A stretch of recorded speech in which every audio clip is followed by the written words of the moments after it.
Friends, अक्सर हमने देखा है कि when it comes to financial planning, हमारे जैसे एडवाइजर्स ये बोलते हैं that before you start with investments, आप इक्विटी में इन्वेस्ट करो या म्यूचुअल फंड में इन्वेस्ट करो या फिक्स डिपॉजिट में इन्वेस्ट करो।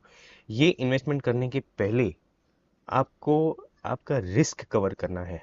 ठीक है। अभी ये रिस्क कवर करना है, उसका मतलब क्या हुआ? तीन टाइप के रिस्क आते हैं। एक तो आपका लाइफ का रिस्क आता है।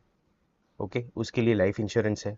दूसरा आपका मेडिकल का रिस्क आता है, कुछ एक्सीडेंट हो गया, कुछ डिजीज हो गया तो वो रिस्क आता है। और तीसरा आता है इमरजेंसी रिस्क, मतलब कुछ भी अनटोवर्ड हो गया तो फॉर 3 to 6 months अगर पैसे की ज़रूरत पड़ी तो वो आप इमरजेंसी फंड से उठा सकते हो। तो ये तीन टाइप के रिस्क कवर होने के बाद आपको आपका regular investment for wealth creation आप कर सकते हो। But before that you need to cover these three type of risk. पहला जो रिस्क आता है, जो लाइफ का रिस्क आता है कि कल उठ के अगर हमें कुछ हो गया तो हमारे फैमिली मेम्बर्स को या हमारे डिपेंडेंट्स को कोई फाइनेंशियल हार्डशिप्स ना हो, वो रिस्क कवर करने के लिए हम लाइफ इंश्योरेंस लेते हैं। फिर आता है मेडिकल रिस्क और हेल्थ रिस्क की कल उठ के कुछ आपको कोई डिजीज हो जाता है, कोई इलनेस हो जाती है या कोई एक्सीडेंट हो जाता है और आपको हॉस्पिटलाइज होना पड़ता है, तो फैमिली को फाइनेंशियल बर्डन नहीं होता है। Now why I consider covering health risk even more important than covering life risk is that life का जो रिस्क कवरेज होता है वो अर्निंग मेंबर के लिए अगर आपने किया तो ठीक है, नॉन अर्निंग मेंबर के लिए करने की ज़रूरत नहीं है। However, health insurance is something that anyone and everyone will require.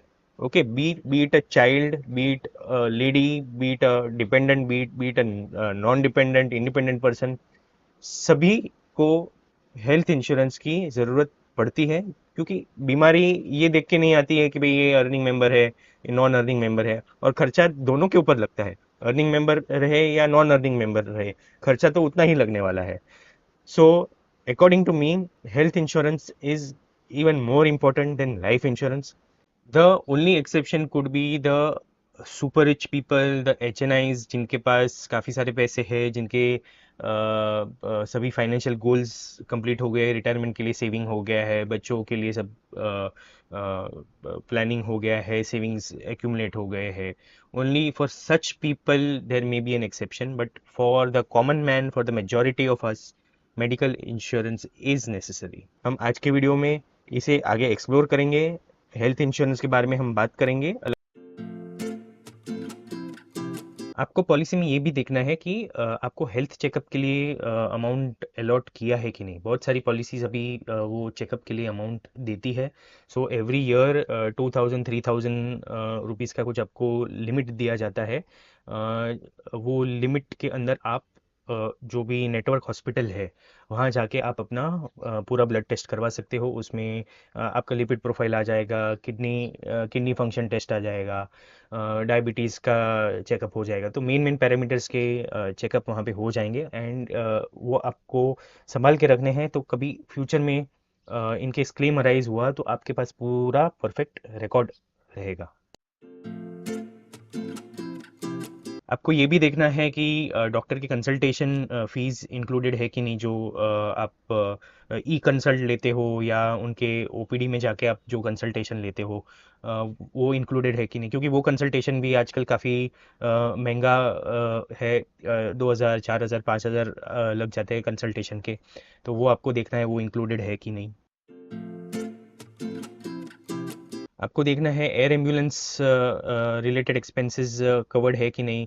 आप सपोज़ कहीं आप घूमने को जाते हो, कोई इंटीरियर्स में आप जाते हो या कहीं आप दर्शन करने को जाते हो और वहाँ पे कुछ मिसहैप हुआ और आपको नियरेस्ट हॉस्पिटल काफ़ी दूर है और वो बाय रोड एक्सेसिबल नहीं है, तो आप अगर हेलीकॉप्टर के थ्रू सपोज़ आपको वहाँ पे ट्रांसपोर्ट किया जाता है तो वो एक्सपेंसेस भी इंक्लूडेड है कि नहीं, वो आपको देखना है। आपको डिफरेंट पॉलिसीज अगर कंपेयर करनी है या ये सब फिल्टर्स आपको लगाना है तो आप ऑनलाइन जाके आप देख सकते हो। पॉलिसी बाजार एक वेबसाइट है, लेकिन वहाँ पे आपको आपका नाम और नंबर वहाँ पे देना पड़ेगा, और फिर एक बार आपने नंबर दिया तो फिर आपको कॉल आने चालू हो जाएंगे।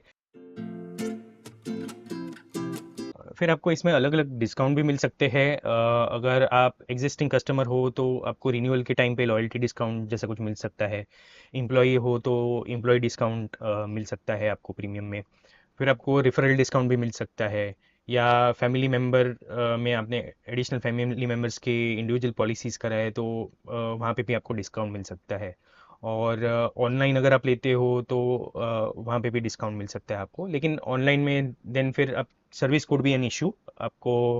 अगर कोई पहचान वाला एजेंट है या कोई आपका ट्रस्टेड फ्रेंड है जो एजेंट है, तो उनसे सर्विस लेना अच्छा पड़ेगा rather than depending on online agent. Friends, कोई कोई कंपनी मल्टी ईयर पॉलिसी भी देती है अप टू 3 इयर्स। सो 1 साल का पॉलिसी रहता है, 2 साल का पॉलिसी रहेगा और 3 साल का पॉलिसी रहेगा। और 2 साल और 3 साल की पॉलिसी में आपको थोड़ा डिस्काउंट मिलेगा, 5% 10% वैसा डिस्काउंट मिलेगा। कोई कोई कंपनियां वेलनेस प्रोग्राम भी ऑफर करती है। सो वेलनेस प्रोग्राम में आपको पॉइंट्स अर्न होते हैं और वो पॉइंट्स के हिसाब से आपको डिस्काउंट मिलता है at the time of renewal. ये पॉइंट्स आप कैसे अर्न कर सकते हो? By living a healthy lifestyle. आप कितना एक्टिव रहते हो, आप कितना वॉक करते हो, आप मैराथन में पार्टिसिपेट करते हो, वॉकेथॉन में पार्टिसिपेट करते हो, साइकिलिंग करते हो, तो वो सब आपका एक्टिविटीज मेजर होता है उनके मोबाइल ऐप में। और जितना आप ज़्यादा एक्टिव रहते हो उतना ज़्यादा पॉइंट्स आपको मिलता है और उतना ज़्यादा डिस्काउंट मिलता है आपको प्रीमियम में। एक और इम्पोर्टेंट एडवाइस देना चाहूँगा, please do not lie. Okay, आप झूठ मत बोलिए।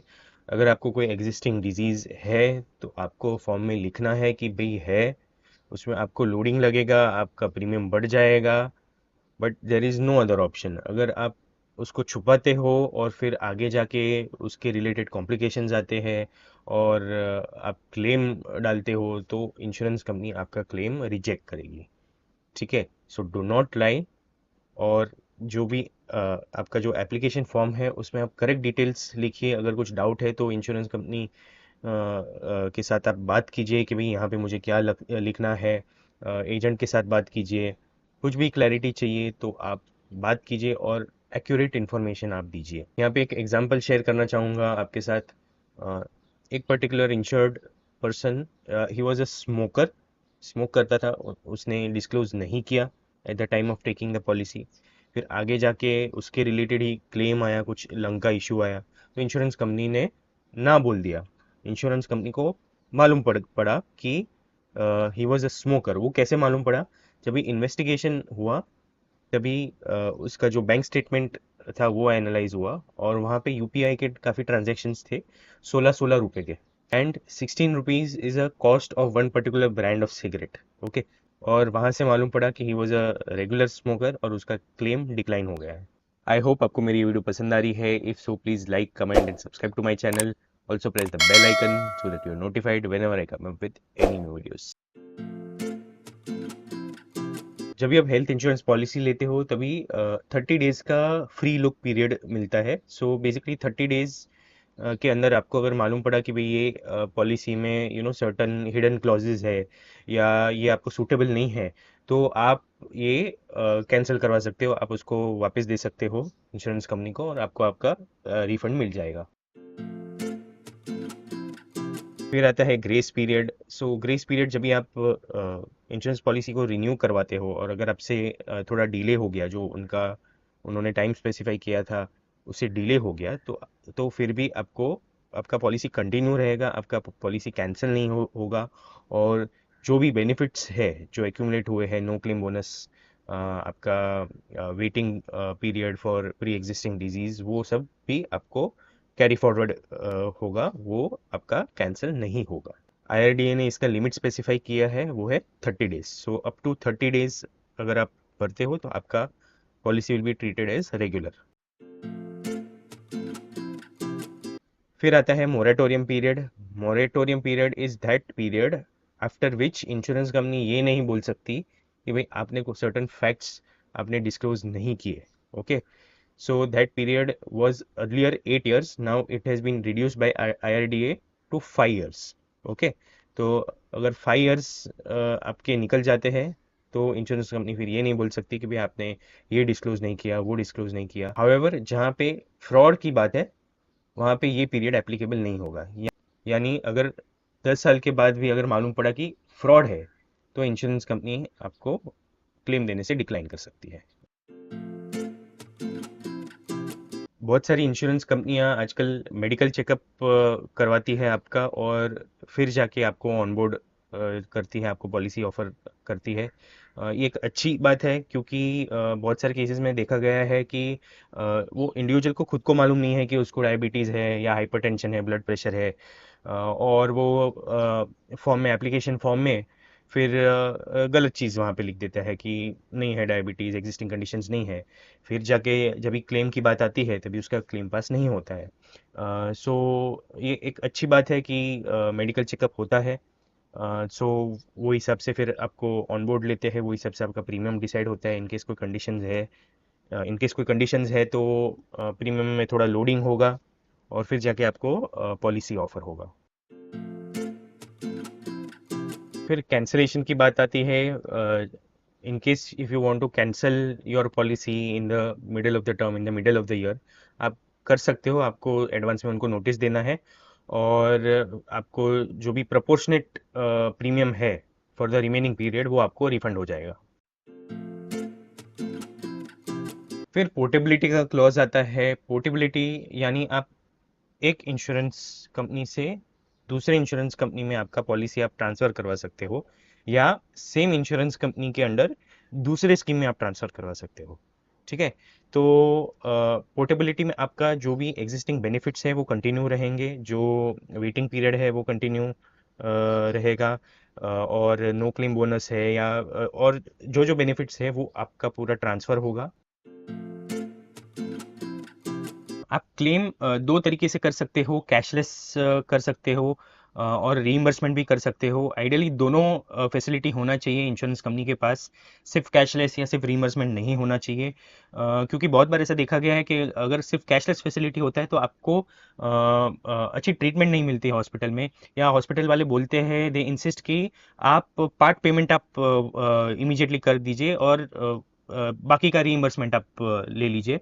सो इट इज़ बेटर कि आप, अगर आपके पास सेविंग्स है सफिशिएंट, तो आप पहले पूरा बिल आप दे दीजिए, क्लियर कर दीजिए, और फिर जाके इंश्योरेंस कंपनी के पास आप रीइंबर्समेंट क्लेम आप रेस कीजिए। आई होप आपको मेरी ये वीडियो पसंद आई है। If so please like, comment and subscribe to my channel. Also press the bell icon so that you are notified whenever I come up with any new videos. That's all for today, friends. Thanks for watching.